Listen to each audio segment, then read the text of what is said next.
मुलांनो, आज आपण मराठी वाक्याचं रूपांतर इंग्लिशमध्ये अगदी सोप्या पद्धतीने कसं करायचं हे शिकणार आहोत. मला माहिती आहे तुम्हाला इंग्रजी म्हणजे अगदी डोकेदुखी वाटते. इंग्रजीत लिहिणं तर सोडा, बोलायचं म्हटलं 2 शब्द तरी आपल्या अंगावर काटा येतो. अगदी तीच भीती दूर करण्यासाठी एकदम रामबाण उपाय मी शोधून काढला आहे. हो, अगदी सोपा उपाय. अगदी ABCD फक्त ज्यांना येते किंवा तीही कोणाला येत नसेल तर ABCD शिकून घ्या. त्यानंतर इंग्रजी विषयात काही राम नाही आहे. अगदी सोप्या पद्धतीने आपण मराठी वाक्याचं रूपांतर इंग्लिशमध्ये कसं करायचं हे बघूया. चला तर मग आपण आज सुरुवात करूया. आधी काय करायचं बघा, आपण वाक्य नीट वाचून घ्यायचं. ठीक आहे. वाक्य काय बघा, त्या माझ्या पिशव्या आहेत. त्या माझ्या पिशव्या आहेत. हो का? बरं का? बघा, त्या माझ्या पिशव्या आहेत. आपल्याला अर्थ कळला. त्या म्हणजे त्या आपल्यापासून जवळ आहेत का लांब आहेत? लांब आहेत. त्या माझ्या पिशव्या आहेत. बरं, पिशव्या पिशव्या पिशव्यावरनं तुम्हाला काय कळालं की ते अनेक वचन आहे. पिशवी या शब्दाचं पिशव्या हे अनेक वचन आहे, म्हणजे आपल्याला इथे प्लुरल फॉर्म वापरायचं आहे. ठीक आहे. बघा, त्या माझ्या पिशव्या आहेत म्हणजे त्या तिकडे पडल्यात ना, त्या माझ्या पिशव्या आहेत. त्या मी टेबलवर ठेवल्यात, त्या माझ्या पिशव्या आहेत. ठीक आहे. आता मग सोपी ट्रिक तुम्हाला जे म्हटले ते काय, तर आधी दिलेल्या मराठी वाक्यातील शब्दांना क्रम लावून घ्यायचा. ठीक आहे. बघा, त्या माझ्या, त्या आणि माझ्या ह्याला, माझ्या ह्या पिशव्या शब्दांसाठी माझ्या आहेत काय आहेत, पिशव्या आहेत. मग त्या म्हणजे काय, त्याला 1 नंबर. आता माझ्या पिशव्या, तुम्ही जर फक्त माझ्या म्हटलात तर कळणार नाही. बरं, पिशव्या म्हणलात तर त्या पिशव्यांना संबंधित माझ्या हा शब्द आहे, म्हणून माझ्या पिशव्याला 2 नंबर. मी आत्ता ज्या क्रमाने शब्द आले तो क्रम तुम्हाला दाखवते. आणि आहेत याला 3 नंबर. हे झालं मराठी वाक्यातील क्रम. पण आपल्याला काय करायचं आहे, इंग्लिशमध्ये वाक्य बनवायचं आहे. तर आधी मराठी वाक्याची वाक्यरचना समजून घ्या. मराठी वाक्यामध्ये पहिला असतो कर्ता. ठीक आहे. आणि सगळ्यात शेवटी असतो क्रियापद. मग तो क्रियापद मुख्य क्रियापद असेल किंवा सहाय्यकारी क्रियापद असेल, पण मराठी वाक्यात क्रियापद हे नेहमी सगळ्यात शेवटी असतं, हे लक्षात घ्या. ठीक आहे. आणि मध्ये कर्म किंवा पूरक शब्द असतो. आता त्या हे काय आहे, कर्ता आहे. इंग्रजी वाक्यामध्ये कर्ता सुद्धा पहिलाच राहतो, कारण तो कर्ता असतो. कर्त्याशिवाय वाक्य होत नाही सुरू. क्रिया करणारा कोण, कर्ता. ठीक आहे. तर मराठी वाक्यामध्ये पहिला कर्ता, मग कर्म आणि मग सगळ्यात शेवटी क्रियापद. हे झालं मराठी वाक्य. पण मग इंग्लिश वाक्याची रचना कशी असते बाळांनो? बघा, इंग्लिश वाक्यामध्ये आधी कर्ता, मराठी वाक्यात पण पहिला कर्ता, इंग्रजी वाक्यामध्ये पण पहिला कर्ता. एवढं लक्षात आलं. त्यानंतर येतो डायरेक्ट क्रियापद. कर्म येतं मराठी वाक्यामध्ये, दुसऱ्या शब्दाचा तो कर्म असतो. पण आता आपण इंग्रजी वाक्याची रचना बघतोय, बरोबर. मग इंग्रजी वाक्यामध्ये काय करायचं, कर्ता पहिलाच ठेवायचा, म्हणजे मराठीतला पहिला शब्द आहे तो इंग्लिशमध्ये पण पहिला घ्यायचा. त्यानंतर येतं क्रियापद. इंग्रजी वाक्यामध्ये क्रियापद दुसऱ्या नंबरवर असतं, कर्त्याच्या लगेच मागे म्हणजे शेजारी, पुढे. ठीक आहे. मग ते मेन असो किंवा सहाय्यकारी असो, कर्त्यानंतर इंग्रजी वाक्यात क्रियापद येतं. ठीक आहे. आणि त्यानंतर मग कर्म किंवा पूरक शब्द. बघा तर मग आता त्याला शब्द काय ना इंग्लिशमध्ये सांगा, त्या. आता त्या म्हणजे काय, अनेक पिशव्या आहेत आणि त्या आपल्यापासून लांब ठेवल्यात. त्या म्हणजेच काय, दोज. THOSE, those. आहेत म्हणजे आर. एक पिशवी असतं तर आपण म्हणलं असतं इज, तिथे आहे असतं. ती माझी पिशवी आहे. ओके. आपण ती माझी पिशवी आहेत असं नाही म्हणत, आहे म्हणजे एक आहे. मग त्यावेळेला आपण इज वापरलं असतं. इथे काय आहेत. दोज म्हणजे अनेक वस्तू, पण ते आपल्यापासून लांब आहे म्हणजे दोज. आणि अनेक गोष्टींसाठी वर्तमान काळामध्ये आर वापरतात. Those are. ठीक आहे. माझ्या म्हणजे माय आणि पिशव्या म्हणजे बॅग्स. आलं लक्षात? बघा, त्यासाठी दोज, त्यानंतर आहेत म्हणजे आर आणि माझ्या पिशव्या म्हणजे माय. आता इथं बॅग येणार का? नाही, बॅग्स येणार कारण का पिशव्या आहेत. Those are my bags. बघा, पहिला नंबर तो पहिला राहिला, जो पहिल्यानंतर डायरेक्ट शेवटी जायचं. जो 3 नंबरचा शब्द आहे तो लिहिला. त्यानंतर राहिलं काय? 2 number, my bags 2 number. Those are my bags म्हणजे त्या माझ्या पिशव्या आहेत. एवढं सोपं आहे. आलं लक्षात? बघा, आपण अजून एक वाक्य प्रॅक्टिस करूया म्हणजे तुमच्या अजून लक्षात येईल. आधी काय करायचं? वाक्य नीट वाचून घ्यायचं. ठीक आहे? बघा, त्या आमच्या वह्या आहेत. त्या तिकडे टेबलवर ठेवल्यात ना, त्या आमच्या वह्या आहेत. आमच्या आहेत त्या. हां, आणि त्या म्हणजे खूप वह्या आहेत. एकच वही आहे का? नाही. ती माझी वही आहे असं आहे का ते? नाही. त्या जर जवळ असेल तर आपण काय म्हणलं असतं? ह्या. त्या या शब्दावरनं कळतंय की त्या लांब आहेत आपल्यापासून आणि एक नाही, अनेक आहेत. एक असेल तर काय आलं असतं? दॅट. जेव्हा एक वस्तू असते आणि ती आपल्यापासून लांब असते तेव्हा आपण वापरतो THAT, दॅट. आणि जेव्हा अनेक वस्तू असतात आणि त्या आपल्यापासून लांब असतात तेव्हा आपण वापरतो दोज. ओके? आता आपण क्रम लावूया. आधी दिलेला क्रम लावू. त्या म्हणजे 1 नंबर, आमच्या वह्या 2 नंबर आणि आहेत 3 नंबर. हा झाला मराठी वाक्यातील क्रम. आता इंग्रजी वाक्यामध्ये काय येणार? बघा, आपण इथे लावूयात का? इथे क्रम लावून घेऊ. बघा, 1 नंबर तो 1 नंबरला राहणार कारण तो करताय. 1 नंबर नंतर डायरेक्ट क्रियापद जे मराठी वाक्यात शेवटी असतं त्याचा नंबर आहे 3, तो येणार 2 नंबरला. राहिलं काय मग? 2 नंबर. कर्ता, क्रियापद आणि कर्म किंवा पूरक शब्द. ठीक आहे? आता आपण या क्रमाने आपण इंग्रजी वाक्य तयार करणार आहोत. ठीक आहे? बघा, त्या मी मगाशीच सांगितलं तुम्हाला, त्या अनेक वस्तू आहेत आणि त्या आपल्यापासून लांब आहेत म्हणजे दोज.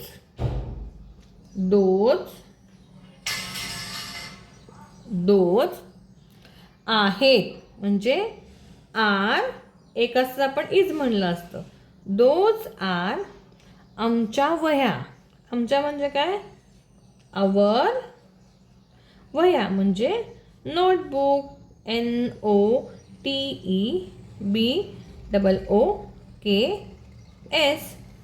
अनेक वह्या आहेत म्हणजे प्लुरल फॉर्म वापरायचा नोटबुकचा, notebooks. Those are our notebooks. पहा, कर्ता, मग क्रियापद, मग कर्म. त्या आमच्या वह्या आहेत. त्या टेबलवर ठेवलेल्या वह्या आमच्या आहेत. त्या म्हणजे दोज आहेत, वर्तमान काळ आहेत म्हणून आर. एक नाही, एक असेल तर इज म्हणलं असतं आपण. ठीक आहे? त्या आमच्या वह्या आहेत. त्यासाठी दोज, आहेतसाठी आर आणि आमच्यासाठी आवर आणि वह्यासाठी नोटबुक. ओके? चला आपण पुढचं वाक्य बघूया. बघा बाळांनो, आपलं तिसरं वाक्य आहे, ते माझे शिक्षक आहेत. बघा, एक गोष्ट लक्षात घ्या मुलांनो. इंग्रजी हा शब्द, हा विषय, इंग्रजी बोलणं, फोनिक्स साऊंडचा क्लास लावला, स्पोकन इंग्लिशचा क्लास लावला की झाला असं नाही. त्याचा रूल लक्षात घ्यायचा आणि त्याची डेली प्रॅक्टिस करायची. ती प्रॅक्टिस करण्यासाठी हा जो नियम तुम्ही वापरलात, हा जर सिक्वेन्स तुम्ही लक्षात घेतला तर तुम्हाला तुमच्या मित्रमैत्रिणींसोबत, तुमच्या शिक्षकांसोबत, बहीण भावंडांसोबत, आईवडिलांसोबत ही छोटी छोटी वाक्य बनवायला अगदी सोपं जाईल आणि इंग्रजी विषयाची भीती डोक्यातली अजिबात निघून जाईल. मग प्लीज तुम्ही लक्ष द्या, मी बारीक बारीक गोष्ट सांगतेय. ठीक आहे? बघा, मी तुम्हाला आधी काय सांगितलं? आधी वाक्य नीट वाचायचं, त्याचा अर्थ लक्षात घ्यायचा, त्याचा काळ विचारात घ्यायचा. कोणता काळ आहे तो? चालू काळ आहे का? भूतकाळ आहे का? भविष्यकाळ आहे का? त्यानुसार त्याचं क्रियापद ठरतं. ओके? बघा, ते माझे, काय वाक्य आहे आपलं तिसरं? ते माझे शिक्षक आहेत. आहेत म्हणजे आत्ता आहेत. हां, ते माझे शिक्षक आहेत. वाक्य वाचलं, त्याचा काळ लक्षात घेतला, आता सिक्वेन्स द्यायचा. ते आत्ता 1 नंबरला आहे मराठी वाक्यात. माझे शिक्षक म्हणजे ह्याला येणार 2 नंबर. बघा, माझे काय, माझे माहिती नाही. शिक्षक जर फक्त घेतलं तर माझे वाक्य, माझे या शब्दाला ह्या वाक्यात काय अर्थ राहत नाही. म्हणून आपण माझे शिक्षक, माझी आई, माझे वडील, माझा भाऊ, माझं गाव,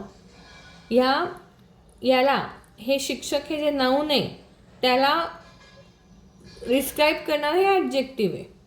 ठीक आहे, म्हणून ते दोघे आपण एकत्र घेतोय. ते माझे शिक्षक आहेत. हा झाला मराठी वाक्यातला क्रम. मी तुम्हाला काय सांगितलं, इंग्रजी वाक्यामध्ये करता हा करताच राहतो. म्हणजे 1 नंबरचा शब्द 1 नंबरलाच राहतो. त्यानंतर डायरेक्ट शेवटी जायचं, कारण इंग्रजी वाक्यामध्ये कर्त्यानंतर येतं क्रियापद आणि ते असतं मराठीत शेवटी. म्हणजे 1 नंतर येणार 3 नंबर. काय झालं तर मग काय राहिलं, 2 नंबर. कर्ता, क्रियापद, कर्म. ओके. तर मग आता आपण कोणता शब्द कशासाठी वापरायचा ते बघूया.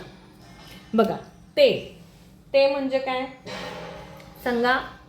ते अनेक लोक आहेत.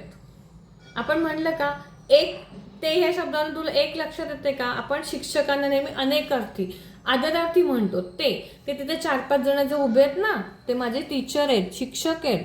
ठीक आहे, म्हणजेच ते म्हणजे काय, दे THEY, दे म्हणजे ते. हां, आहेत म्हणजे काय, अजूनही आहेत, ते माझे शिक्षक आहेत. दे म्हणजे अनेक आहे, म्हणून मग आर. एकवचनी असतं तर ई झालं असतं. They are. माझे म्हणजे माय. शिक्षक म्हणजे टीचर.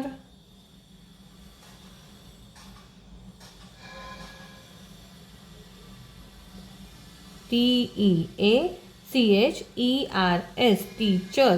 अनेक आहेत म्हणून मग टीचरला मी एस लावला. They are my teachers. Okay. ते माझे शिक्षक आहेत. ते जे उभे आहेत ना, ते माझे शिक्षक आहेत. ते म्हणजे दे, आहेत म्हणून आर, माय म्हणजे माझे, आणि शिक्षक म्हणजे टीचर्स. TEACHERS, टीचर्स म्हणजे शिक्षक. आलं लक्षात. बघा किती सोपं आहे मुलांना. थोडीशी प्रॅक्टिस केली ना तर सगळं होतंय. चला पुढचं वाक्य वाचूया. आज माझा निकाल आहे. आज माझा निकाल आहे. वाक्य वाचलं, तुमचा वाक्याचा अर्थ लक्षात आलाय. आज माझा निकाल आहे. ठीक आहे, आता आपण क्रम देऊयात. बघा, आज म्हणजे 1 नंबर, मराठीमध्ये 1 नंबर आहे, इंग्लिशमध्ये पण एकच राहणार आहे. माझा निकाल कोणाचा आहे, माझा आहे. मग माझा निकालला अख्ख्याला 2 नंबर घ्यायचा आणि आहेला 3 नंबर. हा झाला मराठी वाक्यातील क्रम. आता इंग्रजी वाक्यामध्ये आपण काय क्रम घेतो, हाच क्रम सगळीकडे राहणार आहे. तुम्ही 1-3-2 लक्षातच ठेवा. मराठी वाक्यामध्ये जो पहिला शब्द असतो तो इंग्रजीमध्ये पहिलाच येतो.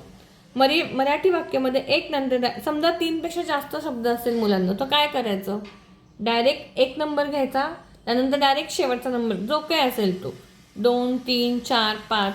समजा 4 शब्द आहेत एका वाक्यामध्ये, 1 नंतर डायरेक्ट 4 आणि मग उलट्या क्रमाने यायचं 3, 2. ओके. जर 5 शब्द असतील एका वाक्यामध्ये, 1 नंतर डायरेक्ट 5, त्याच्यानंतर उलट्या क्रमाने यायचं 1, 5, 4, 3, 2. आहे ना सोपं. बघा, आपल्या इथं वाक्यामध्ये 3 क्रम लावलेत आपण. 1 नंतर मग 3 झालं, तर मग 2. आज माझा निकाल आहे. आजला 1 नंबर, माझा निकालला 2 नंबर, आहेला 3 नंबर. का, कारण का मराठीमध्ये कर्त्यानंतर येतो कर्म आणि मग येतं क्रियापद, आणि इंग्रजीमध्ये येतो आधी कर्ता. 1 नंबरचा शब्द 1 नंबरलाच राहायचा आहे, कारण का तो कर्ता आहे. इंग्लिशमध्ये पण कर्ता, मग क्रियापद आणि मग कर्म किंवा पूरक शब्द. ठीक आहे. चला आपण बघूया आता मराठीतल्या कोणत्या शब्दाला इंग्रजीमध्ये काय बोलायचं हे. आज म्हणजे काय बाळांनो, टुडे. TODAY, आज म्हणजे टुडे. एक नंतर काय येणार आहे? 3 नंबर आहे. आहे म्हणजे आत्ता आहे. म्हणजे वर्तमान काळासाठी आपण कोणती सहाय्यकारी क्रियापद वापरतो? आहे हे सहाय्यकारी क्रियापद आहे. Am, is, are. आहे, आज माझा, आज हा एकच आहे म्हणून इज हे आपण सहाय्यकारी क्रियापद वापरतोय. टुडे इज माय, माझा म्हणजे MY, माय. आणि निकाल म्हणजे रिझल्ट, RESULT, रिझल्ट. नेहमी मराठी वाक्याच्या आणि इंग्रजी वाक्याच्या शेवटी फुलस्टॉप द्यायचा. इंग्रजी वाक्य लिहिताना वाक्याचं पहिलं अक्षर नेहमी कॅपिटल लिपी म्हणजेच मोठ्या लिपीतील काढायचं. हे बेसिक रूल्स लक्षात ठेवायचे. त्याचं काही पाठ करण्याची गरज नाही, अगदी बेसिक आहे. काय तर इंग्रजी वाक्याचं पहिलं अक्षर कॅपिटल लिपी म्हणजे मोठ्या लिपीतलं काढायचं, शेवटी फुलस्टॉप द्यायचा. मराठीमध्ये कॅपिटल स्मॉल असं काही नाही आहे, लेटर सगळे सारखेच आहेत आपले, फक्त शेवटी फुलस्टॉप द्यायचा. ओके. आज माझा निकाल आहे. Today is my result. ते माझे शिक्षक आहेत. They are my teachers. आहे ना सोपं? चला आपण पुढे जाऊया. चला आपण आता पुढचं वाक्य वाचूया. पुढचं म्हणजे 5वं वाक्य काय आपलं मराठीतलं? आम्ही एकत्र खरेदी केली. मुलांनो, मुद्दामून वेगवेगळ्या प्रकारची वाक्य घेते जेणेकरून तुम्हाला सगळ्या विषयांची भीती, सगळ्या प्रकारच्या वाक्यांची भीती झाली. ओके. यानंतर आपण छोटे छोटे orders, command, order request command म्हणजे इम्पेरेटिव्ह सेंटेन्स कसं बनवायचे, कसं बोलायचं ह्याचा व्हिडिओ बनवणार आहोत, जेणेकरून तुम्हाला छोटे छोटे वाक्य अगदी 2-3 शब्दांचे डायरेक्ट इंग्लिशमध्ये पण बोलता आले पाहिजे. कोणता शब्द कशासाठी वापरायचा, तो कशा फॉर्ममध्ये उपयोगात आणायचा, तो कधी वापरायचा हे तुम्हाला कळेल त्याच्यातून नक्की. यानंतरचा व्हिडिओ आपण तो बनवणार आहोत. ठीक आहे. बघा आपलं 5वं वाक्य आहे आम्ही एकत्र खरेदी केली. आम्हीला 1 नंबर, एकत्र म्हणजे 2 नंबर. आता इथे बघा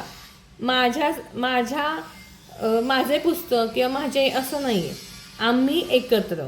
आता इथे 2 शब्द एकत्र कुठे करायचे? खरेदी केली. फक्त खरेदी या शब्दावरनं काही क्रियापद होत नाही. खरेदी केली, आम्ही एकत्र खरेदी केली. इथे काय करायचं? खरेदीला 3 नंबर द्यायचा आणि केलीला 4 नंबर द्यायचा. इथं पूर्ण सगळे शब्द वेगवेगळे, मुद्दामून हे 4 शब्दांचं वाक्य मी घेतले. आम्ही एकत्र खरेदी केली. आता वाक्य तर वाचलं, तुमच्या लक्षात आलं कोणीतरी छान खरेदी केली आहे. हां, तुम्ही आणि तुमच्या मित्रमैत्रिणींनी खरेदी केली का? तुम्ही तुमच्या घरच्यांनी खरेदी केली आहे. केली म्हणजेच काय? खरेदी ऑलरेडी झालेली आहे, म्हणजेच हा भूतकाळ आहे. ठीक आहे. आणि केली हे सहाय्यकारी क्रियापद आहे, सपोर्टिंग व्हर्ब आहे मराठीतलं. आता इंग्रजी वाक्यातला क्रम लावूयात आपण. इथे लावूयात. आधी 1 करता 1 नंबरला, 1 नंतर डायरेक्ट शेवटचा शब्द मराठीतला म्हणजे 4. म्हणजे इंग्रजी वाक्य बनवताना आधी 1 नंबरचा शब्द येणार, मग 4 नंबरचा शब्द येणार, मग 3 नंबरचा येणार आणि मग काय राहिलं? 2 नंबर. आलं लक्षात? 1 4 3 2, कारण इथे 4 वाक्य आहेत. एकच लक्षात ठेवा, मराठीमधला पहिला तो इंग्रजीमध्ये पण पहिला, कारण तो करता आहे. त्यानंतर डायरेक्ट शेवटी, त्यानंतर उलट्या क्रमाने यायचं. 1 4 3 2, 1 3 2 किंवा 1 5 4 3 2. येते लक्षात? बघा आता आम्ही म्हणजे काय? आम्हीला कोणता शब्द वापरतात इंग्रजीमध्ये? We, WE. ओके. वी नंतर काय? 4 नंबरला केली म्हणजे ऑलरेडी झाली आहे आणि ते सपोर्टिंग वर्ब आहे म्हणजे डेड. वी डेड हे सहाय्यकारी क्रियापद आहे, पास्ट टेन्स म्हणजे भूतकाळातील. We did. खरेदी म्हणजे काय? बघा 4 नंतर 3 नंबर, शॉपिंग. SHO किती आवडीचा शब्द आहे ना आपल्या, शॉपिंग. सगळ्यांना शॉपिंग करायला आवडते. We did shopping. एकत्र म्हणजे काय? Together. TOGETHER, together. We did shopping together म्हणजे आम्ही एकत्र खरेदी केली. आम्ही म्हणजे वी, केली म्हणजे डिड, करून झाली डिड, खरेदी म्हणजे शॉपिंग आणि एकत्र म्हणजे टुगेदर. आम्ही एकत्र खरेदी केली, वी डिड शॉपिंग टुगेदर. आहे ना सोपं? बघा पुढचं वाक्य वाचूया. काय आहे? हे उत्तर बरोबर आहे. हे उत्तर बरोबर आहे म्हणजे हे उत्तर माझं बरोबर आहे टीचर. टीचरांनी चुकून मार्क कट केले असं काहीतरी झालंय, असं सिच्युएशन आहे आणि हे उत्तर माझं बरोबर आहे टीचर. हे उत्तर बरोबर आहे. आहे म्हणजे आत्ता आहे म्हणजे वर्तमान काळी. वाक्य वाचलं, अर्थ समजून घेतला आणि वाक्याचा काळ लक्षात घेतला. मग काय करायचं तर दिलेल्या मराठी वाक्यातील शब्दांना क्रम लावायचा. बघा हे उत्तर, हे उत्तरासाठी वापरले म्हणजे ह्या दोन्हीला 1 नंबर द्यायचा. 2 बरोबर 2 आणि आहे 3. हा झाला मराठी वाक्यातील क्रम. आता आपण इथं इंग्रजी वाक्यातील क्रम. आता 3च शब्द आहे म्हणजे एक डायरेक्ट शेवटचा शब्द. एक म्हणजे करता मराठी आणि इंग्लिशमध्ये दोन्हीकडे एकच राहतो कारण तो करता असतो. एक नंतर इंग्रजीमध्ये येतो डायरेक्ट शेवटचा, मराठीतला शेवटचा शब्द तो असतो क्रियापद. 1 3 2 झालं. तर मग आता हे उत्तर उत्तरपत्रिका जवळ हातात घेऊन आपण टीचरांकडे गेलो. टीचर हे उत्तर माझं बरोबर आहे. हे म्हणजे जवळ आहे आपल्या, ते उत्तरपत्रिका आपल्या हातात आहे, जवळ आहे. म्हणजे धिस उत्तर म्हणजे आन्सर. धिस आन्सर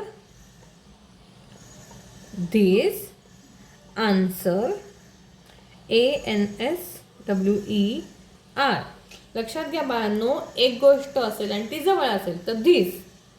एकच गोष्ट आहे पण ती लांब आहे तर दॅट. ओके. आणि धिस आन्सर म्हणजे हे उत्तर. एक नंतर काय येणार आहे? 3 नंबर आहे म्हणजे इज. धिस आन्सर इज बरोबर म्हणजे राईट. RIGHT right. किती सोपं आहे बघा. हे उत्तर बरोबर आहे. This answer is right. धिससाठी हेसाठी धिस, उत्तरसाठी आन्सर, आहेसाठी इज आणि बरोबरसाठी राईट. हे उत्तर बरोबर आहे. This answer is right. आम्ही एकत्र खरेदी केली, वी डिड शॉपिंग टुगेदर. तुम्ही हे प्रॅक्टिसनी वाचून किंवा एकमेकांशी बोलूनच हे तुमच्या अंगवळणी पडणार आहे. इंग्रजी म्हणजे काय मोठा कोणी बागुलबो नाही आहे. आपण त्याला बागुलबो बनवलं आहे. आपण जसं मराठी बोलतो तसंच मराठीमध्ये ह्या क्रमाने जर तुम्ही छोटी छोटी वाक्य बनवली, रोजच्या व्यवहारामध्ये ती वापरली तर तुम्हाला इंग्रजी विषय काहीच अवघड जाणार नाही. ठीक आहे. चला आपण आता पुढची वाक्य बघूया. बघा पुढचं वाक्य आहे. आपण आधी वाक्य वाचूया. हे पेन तुझ्यासाठी आहे. हे पेन म्हणजे हे हातात एक पेन धरले. हे पेन तुझ्यासाठी आहे. तुम्ही तुमच्या फ्रेंड्सला किंवा आईबाबांना म्हणताय किंवा भाऊ बहिणीला म्हणताय हे पेन तुझ्यासाठी आहे, असं हातात आपण धरले आणि ते दाखवतोय ते पेन जवळ आहे. तर हे पेन म्हणजे एकच पेन आहे. ही अनेक वचन, हे एक वचन. हे पेन तुझ्यासाठी आहे. आधी मी तुम्हाला एक क्लिअर करू इच्छिते. पेन हा इंग्रजी शब्द आहे, आय नो, पण आपण लेखणी, पेनाला मराठीमध्ये लेखणी म्हणतात. लेखणी हा शब्द आता आपण वापरत नाही, त्यामुळं म्हणून मी ते मुद्दामून पेन दिले. ही लेखणी असं म्हणलं असं तुम्हाला असं वाटलं असं कुठल्या आपण इतिहासाच्या काळात गेलो आहे, म्हणून मग पेनला आपण पेनच म्हणतो. हे पेन तुझ्यासाठी आहे. हे पेनला 1 नंबर द्यायचा. हे पेन तुझ्यासाठी 2 नंबर आणि आहेला 3 नंबर. ठीक आहे. हे पेन तुझ्यासाठी आहे. हातात धरले तुम्ही, ते जवळ आहे. आता आपण आधी मराठीतला क्रम लावला तर आपण इंग्रजीतला क्रम लावून घेऊ. आता तोंडी क्रम आहे. तोंडी क्रम आता न लिहिता पण तुम्हाला आता यायला पाहिजे. आपण तशी प्रॅक्टिस करू. तर चला इंग्रजीमधला क्रम न लावता आपण डायरेक्ट लावूया. म्हणजे कसं आपल्याला तुम्हाला माहितीच आहे 1 2 3 असेल तर आपण इंग्रजीमध्ये काय क्रमाने शब्द बनवतो 1 3 2. मग एकला करता इंग्रजीमध्ये पण तो करताच राहतो. हे पेन, आता हे पेन म्हणजे जवळ आहे, हातात आहे आपल्या, म्हणजेच काय धिस. धिस पेन, पेनला पेनच. धिस पेन आहे, आत्ता आहे, आहे, चालू वर्तमान काळ आहे. वर्तमान काळात सहाय्यक आहे, क्रियापद काय आहे, सहाय्यकारी आहे. म्हणजेच काय, एकच पेन आहे म्हणून मग इज. खूप किंवा अनेक वचनी असेल तर आर वापरला जातो. दिस पेन इज झालं. मग काय राहिलं, तुझ्यासाठी. आता तुझ्याला साठी हा प्रत्यय लावला आहे. तुझ्यासाठी जेव्हा असं दोन शब्द एकत्र येतात किंवा एखाद्या शब्दाला प्रत्यय लावलेला असतो तेव्हा तो प्रत्यय लावलेला ते प्रिपोजिशन असतं, ते आधी घ्यायचं. साठी म्हणजे काय, फॉर. इथे मी साठी आधी का घेतले कळलंय, कारण तुझ्याला साठी हा प्रत्यय जोडलेला आहे. इन, फॉर हे असे शब्द असतात जे कोणत्या दुसऱ्या शब्दाला जोडून येतात, ते आधी घ्यायचे. घरात आपण काय म्हणतो, इन हाऊस. घरात, घराच्या आत, त म्हणजे आत, म्हणून मग इन हाऊस. हाऊस इन म्हणतो का आपण, नाही. तसं तुझ्यासाठी, साठीसाठी आपण वापरला फॉर, तो तुझ्याच्या आधी घ्यायचा. मग काय राहिलं, तुझ्या म्हणजे यू. वाय ओ यू, तुझ्यासाठी, फॉर यू. काय बघा, हे पेन, धिस पेन आहे म्हणजे इज, आणि तुझ्यासाठी म्हणजे for you. This pen is for you. हे पेन तुझ्यासाठी आहे. समजा तुम्हाला पेनच्या ऐवजी तुम्हाला पिशवी असेल किंवा बॅग असेल, बॅगला मराठीमध्ये पिशवी म्हणतात, आपण काय म्हणणार, this bag is for you. This eraser is for you. This rose is, आपण रोज दिला, समजा तुम्ही आईला रोज आणलाय, आपण काय म्हणणार, this rose is for you. This chocolate is for you. बघा, आत्ताच्या आत्ता आपण 5-6 वाक्य बनवली. त्यामुळे अगदी सोपं आहे, काही अवघड नाही. या क्रमाने करा, तुम्हाला 100% येणार. काही प्रॉब्लेम असेल तर कमेंट करा, आपण त्याच्यावर अजून काम करूया. ठीक आहे. बघा, पुढचं वाक्य काय आहे, 4 महिने निघून गेले. ठीक आहे, 4 महिने निघून गेले. आधी आपण क्रम लावूया. तुमचं मराठी अर्ध लक्षात आलं असेल. 4 महिने बघता बघता निघून गेले. 10वीची परीक्षा झाली आणि 4 महिन्याची सुट्टी असते मध्ये, असते की नाही. हां, मग त्यात आपण वेगवेगळे कार्यक्रम बनवतो, पण ती सुट्टी 4 महिन्याची असेल तर ती कमीच असते. आपण काय म्हणतो मित्रमैत्रिणींना, 4 महिने आता बघता बघता निघून गेले आणि परत कॉलेज सुरू व्हायची वेळ आली, तर मग ते कसं बोलायचं, 4 महिने, 1 निघून गेले, 2 3. ठीक आहे, 4 महिने निघून गेले. आता करता तो करता मराठीतला 1 नंबर म्हणजे इंग्रजीमधला पण 1 नंबर. आता 4 महिने म्हणजे काय, 4 months. 4 FOUR 4 महिने, months MON months. महिने म्हणजे एस लावायचा, 4 months. निघून गेले म्हणजे काय, निघून गेले, वेंट बाय. वेंट. आता बघा, इथे आहे ना, निघून गेले, गेले म्हणजे काय, गेले, वेंट. बाय, निघून म्हणजे बाय. ह्याचा एकत्र अर्थ घ्या तुम्ही, निघून गेले, वेंट बाय. ही फ्रेज लक्षात ठेवा, निघून गेले, वेंट बाय. तुमच्या घरात जर कोणी आलंय आणि ते निघून गेले, तुम्ही काय म्हणणार, द गेस्ट वेंट बाय. ठीक आहे. किंवा तुमचे आजी आजोबा गावाला गेलेत, गावाकडनं आले तर ते 4 दिवस तुमच्याकडे राहिले, परत गेले, our grandparents went by. Okay, went by म्हणजे निघून गेले. 4 months वेंट बाय, 4 महिने निघून गेले. ही फ्रेज लक्षात घ्या. आता ही थोडीशी नवीन वाटेल तुम्हाला. 4 months निघून, 4 महिने निघून गेले म्हणजे 4 months वेंट बाय. आहे सोपं. आता मी तुम्हाला 2 वाक्य होमवर्कला देणार आहे. ठीक आहे. ती होमवर्कची वाक्य तुम्ही स्वतः करायची आहेत आणि मला कमेंटमध्ये आन्सर सांगायचं आहे. काही प्रॉब्लेम असेल तर तोही सांगा कमेंटमधून, मी तुम्हाला हेल्प करेन. ठीक आहे. आता बघा, एक सफरचंद तुम्ही हातात धरलं आहे आणि बोलताय, हे सफरचंद, हे सफरचंद खराब झालं, खराब झालं. बघा, इथे एक मराठीतली गंमत तुम्हाला सांगते. तुम्ही हे शब्द काय लिहिले, झालं, ह्याच्यावर अनुस्वार दिला नाही, ते काय, त्याचा उच्चार काय होईल, मग झाल.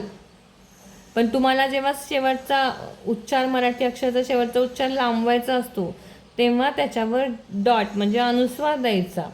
अनुस्वाराचा वापर फक्त किंवा साठी नाही, अंबारी अंगठीसाठी नाही होत, ह्याच्यासाठी पण होतो.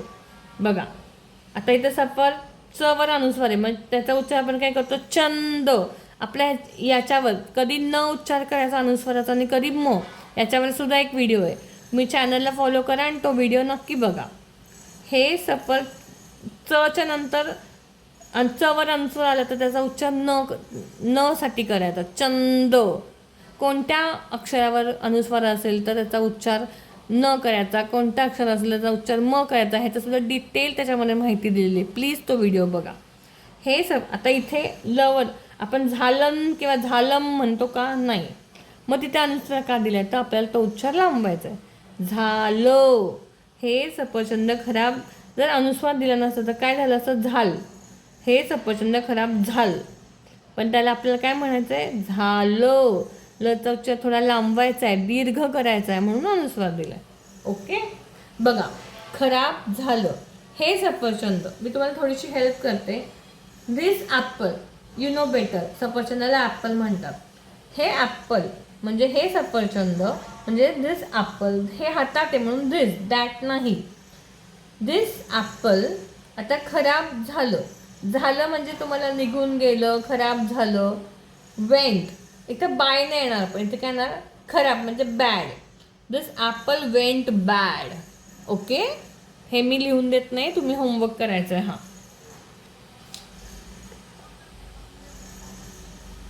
ठीक आहे. अजून एक होमवर्कला वाक्य देणार आहे मी. ते आहे माझी परीक्षा. परीक्षा म्हणजे काय एक्झाम. माझी परीक्षा जून मध्ये आहे. बघा माझी परीक्षा जूनमध्ये आहे. माझी परीक्षा म्हणजे माय एक्झाम. आहे म्हणजे इज. जूनमध्ये, मध्ये जूनला मध्ये जोडला आहे, मध्ये म्हणजे आत म्हणजे in. My exam is in June.